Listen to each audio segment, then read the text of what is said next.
আসসালামু আলাইকুম। আমি সোহেল এসডিএস ফালতু কথায় আপনাদের স্বাগত জানাচ্ছি। বরাবরের মতো আমাদের অনুষ্ঠান আমরা সাধারণত করে থাকি রম্য, হাসির এবং মজার। আজকে আমাদের মেহমান ভোলা বাবু। খুবই ভোলা, সাধারণ, হাস্য উজ্জ্বল মুখে সবসময় থাকেন। আর সাধারণত দেখা যায় তিনি তার ভোলাভালা কথার জন্যই এলাকা জুড়ে বিখ্যাত। ভোলা বাবু, আপনি আসুন প্লিজ, আপনার সাথে কিছু সময় কাটাই, কিছু কথা বলি, প্লিজ আসুন। সালামু আলাইকুম। ওয়ালাইকুম সালাম। হুজুর কেমন আছেন? জি আলহামদুলিল্লাহ ভালো আছি। শরীর কেমন? আপনি সুস্থ আছেন? আলহামদুলিল্লাহ। আমাদের চ্যানেল এসডিএস ফালতু কথা, আচ্ছা, ফালতু কথায় আপনাকে ডাকা হয়েছে কিছু জানার জন্য, জি কিছু জি বলার জন্য। বলুন, আপনি বলুন, বলুন। সাধারণভাবেই আমাদের চ্যানেলটা উপভোগ করেন, দেখেন, হ্যাঁ, লাইক কমেন্টও দেন। জি জি জি আপনি একজন সাবস্ক্রাইবারও বটে। জি। আমি জানতে চাচ্ছিলাম আচ্ছা, যে এই যে বর্তমান পরিস্থিতি, হ্যাঁ আপনি আমি আমরা যারা সাধারণভাবে হ্যাঁ দিনাতিপাত করতেছি, হ্যাঁ। এই পরিস্থিতিটা কতদিনে ঠিক হতে পারে, স্বাভাবিক আসতে পারে? ধন্যবাদ আপনাকে, এত সুন্দর প্রশ্ন করেছেন। দেখেন, আজকে সারাদিন গুড়ি গুড়ি বৃষ্টি। হুম। তো এই সারাদিন গুড়ি গুড়ি বৃষ্টির মধ্যে ঠান্ডা অনুভব। হুম। তো এই ঠান্ডা অনুভবের মধ্যে সবচেয়ে মজার যে জিনিসগুলো, এগুলাতে এই যে বাহিরে বসে কথা বলার চেয়ে ভালো ল্যাপের ভিতর ঢুকে যদি কথা বলা যেত সবচেয়ে ভালো হতো। মানে নাম্বার দুই, এর মধ্যে খিচুড়ি খাবেন, ইলিশ মাছ ভাজা, আর হচ্ছে খিচুড়ি থাকবে, আর ভুনা গরুর গোস্ত থাকবে। ভাই কথাই আলাদা। 3 নাম্বার হচ্ছে আপনি সন্ধ্যার সময় মুড়ি খাবেন, আর সুন্দর করে মাখায় টাকায়। তো এইভাবে যদি চলে, আজকে যে দিনটা চলে গেল, এরকম কালকে যদি দিন চলে যায় আলহামদুলিল্লাহ ভালো। তো দিনকাল যেমন ছিল তেমনই আছে। আজকে আর পুরো মেঘলা আকাশ ছিল, সারাদিন গুড়ি গুড়ি বৃষ্টি ছিল। আরেকটা কথা আপনি এই বাদে কিছুই ভুলে ছিল গেছেন না। মনে হয় জি বলতে, এই যে শিমশিমানি বৃষ্টি, জি। এই শিমশিমানিতে বৃষ্টিতে আরেকটা জিনিস কিন্তু মজা লাগে। হ্যাঁ আপনি ভোলা মিয়া, হ্যাঁ। ভোলা বাবু, জি তা আপনি নিশ্চয়ই সেই শিমশিমানি বৃষ্টির মধ্যে আরেকটা জিনিস যেটা ভালো লাগে সেটাও করেছেন। জি। না, আপনাকে আমি বলছি যে এই পরিস্থিতি যেটা, হ্যাঁ মানে এই এত পরিস্থিতি, চমৎকার হাসি হাসেন, এখন যে পরিস্থিতিটা আছে সেটা হচ্ছে ঘাস পর্যন্ত ভিজা ভাই, আপনি আর যে শরীরের বলতেছেন যে, আঙ্গুল পর্যন্ত ঠান্ডা। আমি যে জিনিসটা জি বুঝাতে চাচ্ছি, আপনি যেটা বলতেছেন যে কি ইলিশ মাছের পেটি হ্যাঁ হ্যাঁ। আর খিচুড়ি, সাধারণ মানুষ ইনকাম করতে পারতেছে না, ইনকাম অফ সোর্স হারাই ফেলছে। আচ্ছা আর আপনি ভোলা বাবু ভোলার মতো কথা বলতেছেন, মানে আপনার কি টাকার লটারি লাগছে? আচ্ছা, সোর্স বলতে আমরা সাধারণত বুঝি ওই সোর্স পুলিশের সোর্স, গোয়েন্দার সোর্স, আর্থিক ডিজিএফআই সোর্স, এর সোর্স। হ্যাঁ, আর্থিক সোর্স। আপনার আর্থিক সোর্স তাহলে ভালো।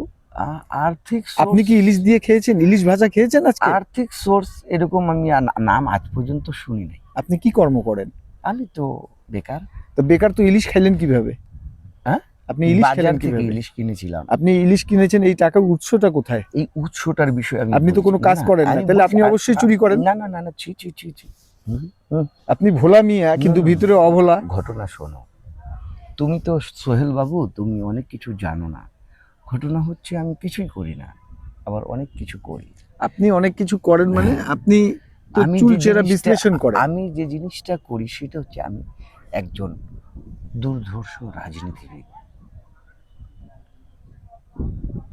দুর্ধর্ষ রাজনীতি, রাজনীতিবিদ। এই জন্য বললাম যে আপনি আমি চুরি করেন। আমি না, সে চুরি বলে, আমরা ডাকাতি করি। কিভাবে বলবা? দেখো, আমি যখন, তুমি গোপন জিনিস ইলিশ মাছের কথা বললা, আমরা বাজারে গেলে আমাদের টাকা লাগে না, হোটেলে চা খাইলেও টাকা লাগে না, নাস্তা খাইলেও কিন্তু আমরা সাধারণ জনগণ, আমরা যদি ইলিশ মাছের কথা বললেন, এই যে আমি আমার অনুষ্ঠান, আমার বউ বাচ্চা, আমার সংসার দেখলে বলবে যে তুমি ইলিশের কথা বলছো, এখন ইলিশ নিয়ে আসো। হ্যাঁ আমি ইলিশটা কোথা থেকে নিয়ে আসবো? আপনি না হলে ডাকাতি করেন, হ্যাঁ চুরি করেন না, ডাকাতি করেন। হ্যাঁ। ইলিশের পেটি খাচ্ছেন, কাউকে টাকা দিতে লাগে না, আপনি খাড়া হইলেই সবাই তত্তর করে দিয়ে দেয়। জি। কিন্তু আমাকে, আরো সাধারণ লোককে, তুমি যদি রাজনীতিতে ঢুকতে চাও, আমি তোমাকে এখনো প্রবেশ করায় দেবো। খালি একটা ফর্ম আনতেছি, তুমি স্বাক্ষর করে আমার রাজনীতি লাগবে না তো। এনআইডি কার্ডের একটা ফটোকপি, আমার 2 কপি তোমার জাতীয় পরিচয়পত্র ফটোকপি দেবা, আর একজন হচ্ছে নমিনেট দেবা। দেখেন, আজব তেরিত কিসমত। আজব তেরে কিসমত না, এটা আজব হচ্ছে আমরা রাজনীতিবিদ। দেখো, রাজনীতি কারা করে? আপনার মতো যারা ভোলা মানুষ। না, যারা হচ্ছে নিঃস্ব, গরিব, একবারে ভদ্র, নম্র, মার্জিত ভাষায় কথা বলে, শালীনতা নিয়ে কথা বলে, তারপর হচ্ছে কি এটাকে কি বলে, একটা শিষ্টাচার নিয়ে কথা বলে। আচার নিয়ে যারা কথা বলে না তাদেরকে বলে রাজনীতিবিদ। আচারের কথা বলে আমার আপনি মুখের কি- মধ্যে এখন পানি চলে আসে। তুমি কি আমাকে জলপাইয়ের আচার খাওয়াইতে পারবা? আপনি তো ডাকাতি করে টাকা কামাই করেন, আপনি গেলেই তো মানুষ ফিরিয়ে দিবে। দেখো, আমরা সবসময় সর্বদাই চেষ্টা করি যে গরিব মানুষের টাকা মারার চেষ্টা করি না। যেমন আচার যারা রাস্তাঘাটে বিক্রি করে তারা কয় টাকা তারা তো রোজগার করে? এমনিতেই আপনাকে তুলে দিয়ে না, দিবে, না, হুজুর না, নেন, না, হুজুর না, নেন। না, না, আমরা ওদের কাছে কখনো, ওদের সাথে আমরা দর্শক, আসলে আমাদের দেশের কাকুতি করে তাদের সাথে আমরা সম্পর্ক বজায় রাখি। কারণ কি, এখন বর্তমানে এই তুমি শুনছো খুব শীঘ্রই ভোট আসছে। ভোট তো আপনি ভালো জানেন, আপনারা ভোট মজার দেওয়াবেন, ঘটনা ভোট দেখো, দিবেন। মজার ঘটনা দেখো, মাইক্রো ক্রেডিটে যখন লোন নিতে যাও তখন কি হয়, তুমি এর পিছনে ছুটো, কার পিছনে? যে টাকা দেবে তার পিছনে। তার পিছনে। Sir sir sir, dancer dancer dancer. টাকা নেওয়ার পর কি হয়, সে আপনার পিছনে ছুটে, ভাই টাকা দেন, ভাই টাকা দেন, ভাই বেড়া দুষ্টামি করিস, বেড়া টাকা নাই এখন, যা, ঘরে আসবি। আমরা এখন রাজনীতি করি, এখন আমাদের চাঙ্গে উঠছি উপরে।